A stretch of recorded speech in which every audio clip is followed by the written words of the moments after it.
We have spent all our school days memorizing the infinite number of stories from the global history. But in addition to knowing what happened, what is important is to know why it happened. The next 5 minutes, I'm going to talk to you about why we are the way we are today. 1760. Why did I choose a year which is 250 years old? I call 1760 as the year of Great Divide. A great divide between the traditional and the modern world. Talking about population. 0 to 1000 years. 1000 years, 10 million people born. 1000 to 2050, 250 years, 90 million people born. Whereas 1500 to 1750, another 250 years, 290 million people born. Completely tripled. And so on. Every 50 years saw another 200 plus million people born. So this year I call as the Great Divide, which had an enormous outburst of population. 1760, I also, as rightly said by Thomas Malthus, he calls 1760 as the year of Malthusian catastrophe. Why did he say that? This is the Malthusian trap. This trap was followed till 1760 correctly. Every time, he always said that the food supply or the production is always finite. That means population rose and fell to make the income per person constant. Whereas 1760, Malthusian trap broken. The income per person increased exponentially high. That means there was an outburst of many revolutions that happened. Industrial revolution, military revolution. People started storing food for a longer time. Their lifespan increased. Malthusian trap broken, 1760. A lot many things like this happened. The ideas of Europeans became global. Political revolutions and change in the culture. The way people had the outlook towards the world. Now answering the important question of why. American Civil War, you can't call it as a volcanic eruption. It didn't happen at once. I call it as the result of the choices the people made.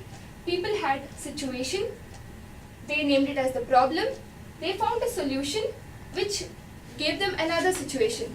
So these are the choices that the people made which shaped our history. To give an example, in 1700, Europeans had a situation to do long oceanic voyages.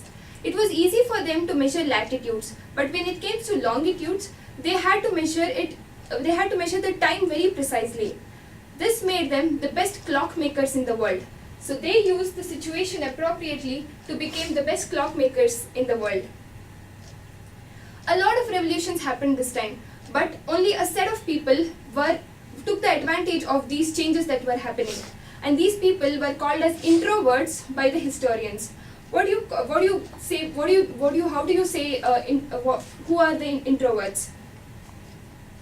Let me quote an example, just a comparison between Europeans and Chinese. There were so many things common about them. Both of them had seen a lot of industrious revolution. Both of them had big monarchs. But what was different was the Eastern conservatism that the Chinese people showed. To quote an example, foot binding. Foot binding is the way the Chinese women were made to cut their feet to fit in a tiny shoes. So this was the way of conservatism they followed. They didn't have any rivals nearby, so they didn't see the need of changing. Whereas Europeans, Europe was fragmented. They were fighting amongst themselves. They had France, England, everybody competing with each other to excel in their fields. They had problems like ships. This made Europeans the best ship builders in the world. They had science. They came up with a solution for it. They created many royal academies to encourage students to study geography, to come up with new solutions. They had the problem with finance. They came up with a lot of bankers. They came up with different companies like the East India Company. They had the problem with labor. They bought many slaves from Africa. They had the problem with protection. They made the military, the army strong.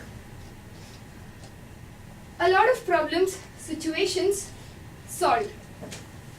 The choices made by the people here, Europeans, gave them the upper hand. They were able to excel because they used the problems correctly to make a good solution. History repeats. It's always true that the world is changing. The whole concept of problem and solution always occurs, even in the present day world. Keep your doors open to be the fastest one to solve the problems, because today's world is the world not only of the fittest but the fastest. Thank you. Thank you, Shamya.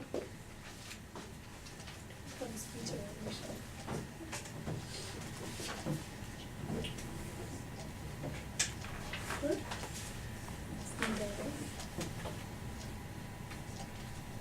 I would request you all to take a moment to give